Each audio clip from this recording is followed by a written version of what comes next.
Okay, remember that they're changing my voice. This video is key. It's about hope. I will prove definitively in this video that after my flesh dies, there is no hope, and only people who hate their children are going to reproduce, whether they're aware that I'm here or not. Proverbs 24, verse 13 is known as saying 26. Eat honey, my son, for it is good. Honey from the comb is sweet to your taste. Know also that wisdom is the honey for you.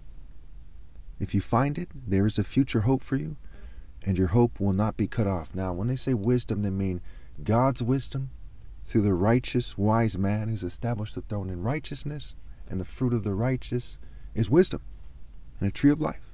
From out of the mouth of the righteous comes the fruit of wisdom, it says in Proverbs.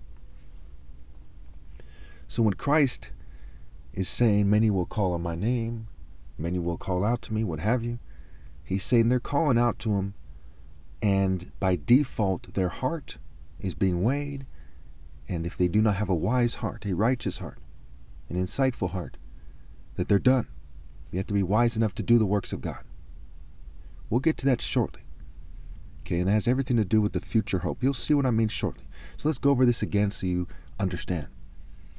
Eat honey, my son, for it is good. Honey from the comb is sweet to your taste. Know also that wisdom is the honey for you. Wisdom is the honey.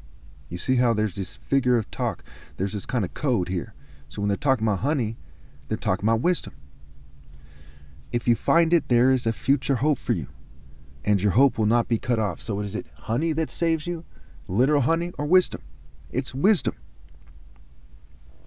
Is Jesus literally coming on a cloud, or is it a collection of righteous intensity? And the souls of the righteous would have it. Saying 27.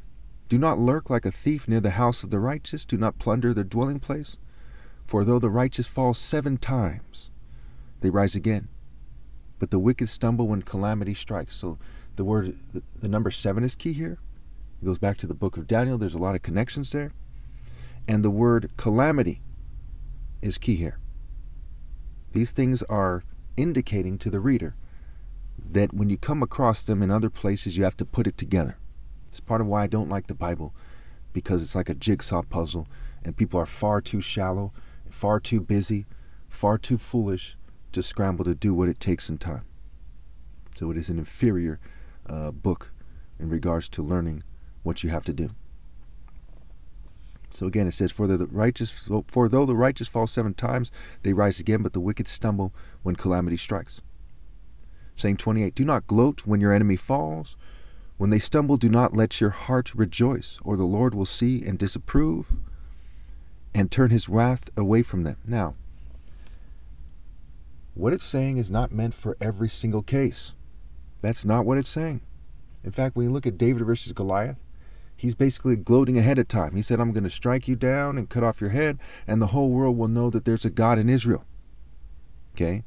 So he's going to be boasting by his actions. The Spirit of God's going to be boasting with him, what have you. So it's saying flat out, do not gloat when your enemy falls. But in Proverbs 1, it already made it clear that wisdom is going to boast and mock and gloat. Okay? So there's people who will say, hey, you're not supposed to boast, or you're not saved by works, therefore, so people don't boast. But in Paul's letters, it also says, let the one who boasts, boast in the Lord. So it's misleading you. The Bible's Bible, deity of confusion. And you have to figure out what's being said. Think of it as like a martial artist who worships the devil, who doesn't want you to go to heaven, but knows that if you do what's right, he can't stop you. And they're putting obstacles in your course. And that's not how I teach. I teach the truth, mind you. I despise that form of teaching. And then you have to move around those obstacles and put things together, or it's too late. And so it is when you're in a sword fight. If you don't put it together, you're dead. The sword of Scripture. The cross of the swords. So again, he says, do not gloat when your enemy falls. When they stumble, do not let your heart rejoice, or the Lord will see and disapprove and turn his wrath away from them. Now let's see who's right. All those mockers who would give me a hard time before they hear me read Proverbs 1, or me. Proverbs 1, verse 24. But since you refuse to listen when I call, and no one pays attention when I stretch out my hand, since you disregard all my advice and do not accept my rebuke, I in turn will laugh when disaster strikes you. Strikes you, right? I will mock when calamity overtakes you. Now it's saying that this is wisdom. You go back, it says wisdom calls out. So it's wisdom talking. When calamity overtakes you like a storm, when disaster sweeps over you like a whirlwind, when distress and trouble overwhelm you. And see, there's these comparisons. The storm of the Lord, the clouds of the Lord, the disaster come from the Lord, the whirlwind of the Lord. These things are figurative. It pisses me off. They try to make it so I sound evil at times when I say things like that. That's them. I'm pure good. So what is the key word there that we see again? We see calamity. I in turn will laugh when disaster strikes you. I will mock when calamity overtakes you. Proverbs 1 verse 26. Wisdom saying that. Here's this wise person, according to the story, telling you in Proverbs 24 verse 16, it says, For though the righteous fall 7 times, they rise again, but the wicked stumble when calamity strikes. And we'll connect that to the top martial arts momentarily. Do not gloat when your enemy falls. When they stumble, do not let your heart rejoice. But wisdom itself, which expresses itself through people, is saying, I in turn will laugh when disaster strikes. I will mock you when calamity overtakes you. When you laugh and mock, is that gloating? Ha! Take that! You know, I told you people, why didn't you listen to me? Well, there you go. Hey guys, I didn't know what to do. I'm a dumb fucking asshole. You see what I'm saying? So all those people are like, hey, he's not supposed to say it that way. I am right. I'm the top martial artist. You people don't know what you're doing in life. You don't know what you're talking about. I do. That's also what it says in Proverbs 24. This is why Christ is a character in the story. He says, why don't you judge for yourselves what is right? Judge for yourselves what is right and call out to everybody, this is what's right. And clash with them and say, no, you're wrong, I'm right, and prove that you're right. And if you're wrong, accept correction from wisdom because someone more wise than you has corrected you. And don't accept it from secret societies and all this. No. No games. Don't play stupid. Don't pretend worms who have legitimate official power magically are correct. They're not. They're magic card occult liars. Okay. So when we go to saying 29, it says, do not fret because of evildoers or be envious of the wicked, for the evildoer has no future hope, and the lamp of the wicked will be snuffed out. No future hope. The lamp is said to be the human spirit. It'll be snuffed out. Saying 30, fear the Lord and the king, my son, and do not join with rebellious officials, for those two will send sudden destruction on them, and who knows what calamities they can bring. There's that word calamities again. Where else was it used? Verse 16, for though the righteous fall 7 times, they rise again, but the wicked stumble when calamity strikes. And they're warning you, do not lurk like a thief near the house of the righteous. Do not plunder their dwelling place. Do not cheat me out of my right to lead. And it connects to the first proverb. And Proverbs says it's in chapter 1 that is for understanding the sayings, the riddles, and the parables of the wise. Was Jesus wise? Yes. We'll get to that. So calamity in Proverbs 24, verse 16. For though the righteous fall 7 times, they rise again, but the wicked stumble when calamity strikes. In Proverbs 1, verse 26, I in turn will laugh when disaster strikes you. I will mock when calamity overtakes you. You should write these down and think about it. It takes more than just hearing me. Write it down. Consider what I say. Think about it. When calamity overtakes you like a storm, when disaster sweeps over you like a whirlwind, when distress and trouble overwhelm you. And then again in Proverbs 24, verse 22, for those two will send sudden destruction on them, and who knows what calamities they can bring. So is when Christ returns, it's as the King of Kings, the top martial artist, it's as me.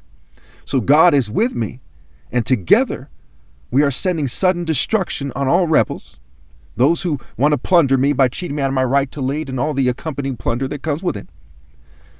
Okay, and it says, who knows what calamities they can bring? I don't know. Only the Father knows. I do know that you're in a world of shit. You're in a shit storm.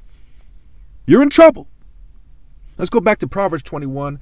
Let's give Proverbs 1 and let's wrap this up here. I suggest you watch this video 3 or 4 times. It's a little bit tricky because the jigsaw puzzle manner of it and what I was inspired to do and how I was inspired to explain it. Let's go to Proverbs 1 through verse 24 through end. But since you refuse to listen when I call, and no one pays attention when I stretch out my hand, right, that right hand of God, the striking hand, the lead hand in sparring, since you disregard all my advice and do not accept my rebuke, I in turn will laugh when calamity strikes you. I will mock when calamity overtakes you. When calamity overtakes you like a storm,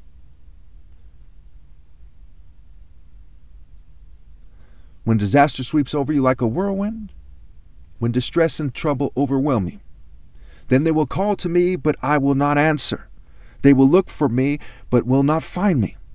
That sounds like Matthew 7. We'll get to that. Since they hated knowledge and did not choose to fear the Lord, since they would not accept my advice, in my case, they wouldn't accept my commands. Okay, so wisdom is advising me. It's telling me on behalf of God what to say, and I'm saying, obey God through me.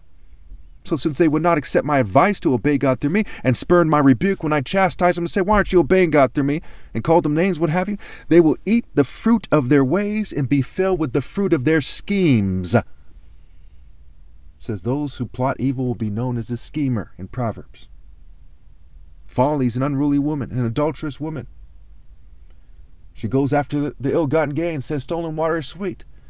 In Proverbs 9, and little does she know that her guests are in the realm of the dead. They will be filled with the bones of the dead and everything unclean. They'll be filled with folly. They'll be filled with the fruit of their schemes. They'll be filled with disaster. They will eat the fruit of their ways. They will reap it. They will be filled with the fruit of their schemes. For the wayward, warding me instead of drawing me.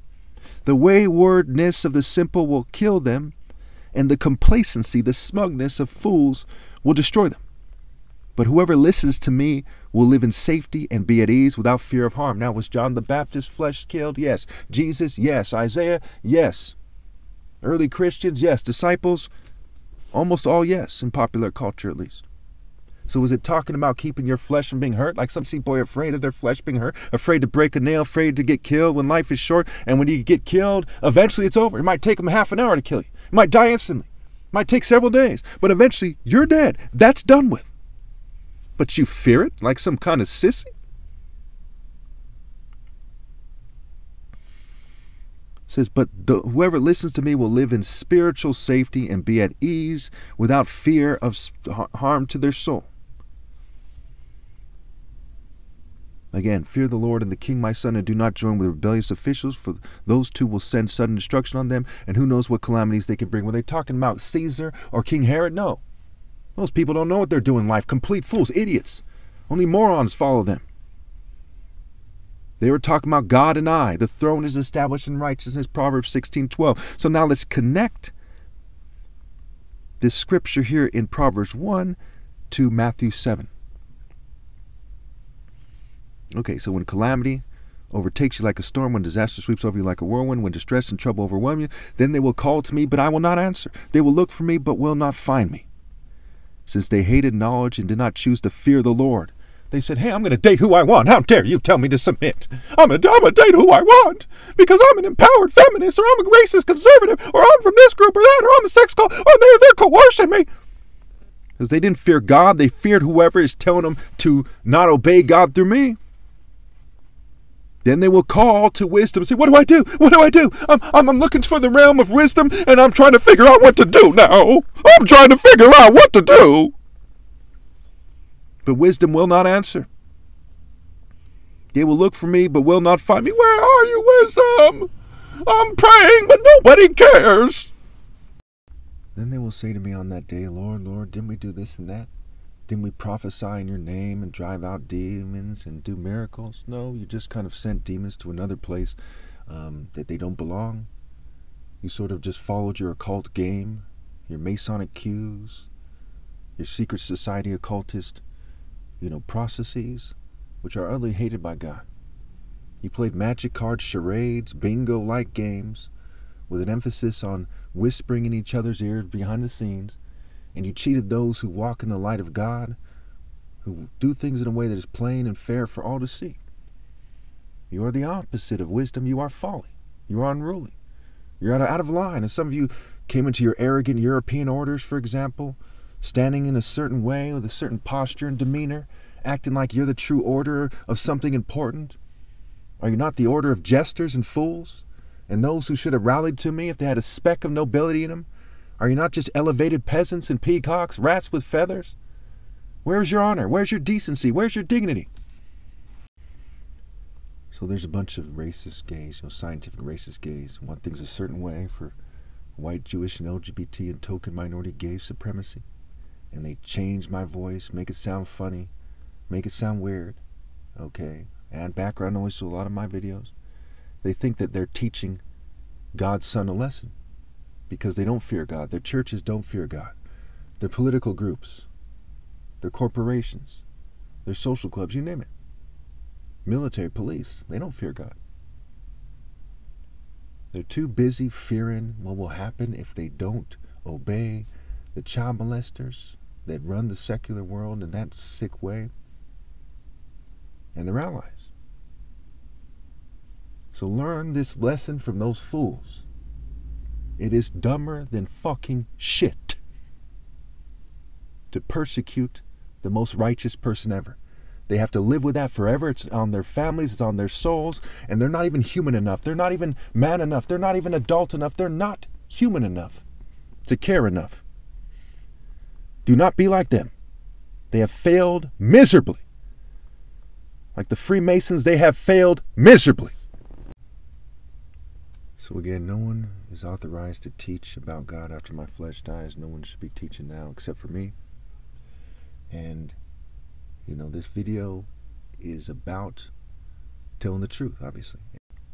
And I don't care to mean any more offense than God and my soul intend. Okay? This is how it's supposed to be taught. I discern more than my elders. Okay? People who are older than me by flesh, right? Because I obey God's law. Okay, it says, fear the Lord and the King, and they're rebelling against me, even at their age. They should some of these guys are like 2 years, twice as old as I am. And they're still not smart enough to obey God through me. Very shameful, very sad. Their systems are very broken. Okay, they were taught way wrong. Their traditions, their customs, their rules, their crafts, way off. They don't know what they're doing in life. Okay, and if God means for them to be offended, who is YouTube? Who are YouTube? Who are, what is YouTube that they think that they should try to interfere with that? What is the American government? And these people, they're Masons and they're in social clubs and there's some political groups and college frats and so on and so forth. Very silly and immature networks of people. Okay? They are not qualified to make those kind of calls. Nobody is qualified to make the call on whether or not you should persecute Christ. You shouldn't do it, non-negotiable. They were too immature to understand that. It's like they're a different species. They're certainly not human, right? That's why it's called inhuman, right? Going down, going into the earth, so to speak. Inhuman. Inhuman is not human. And the word subhuman, right? You take the sub part, spell it backwards, bus, but be us, human. So they're saying, hey, play a game and be us, right? And channel our deities and be like the Greco-Roman statues and so on and so forth. It's very, very immature. To be that is to be pathetic. And you all know that for 100% sure. If you disagree, let's go point by point. If you think this video shouldn't be posted, let's go point by point. Let's discuss this. It's a very sad day when people are tail tucked while they pretend that they're powerful. Afraid to discuss these issues because they know they prove that they're not powerful. They prove that they're not a man. They prove that they shouldn't be in charge. But they're going to act bad and act like they're helping their families and elevating them. No, okay? You will not be elevated to the heavens. You will go down to Hades. Because to the one who much is given, regardless if it's this or that, much is expected.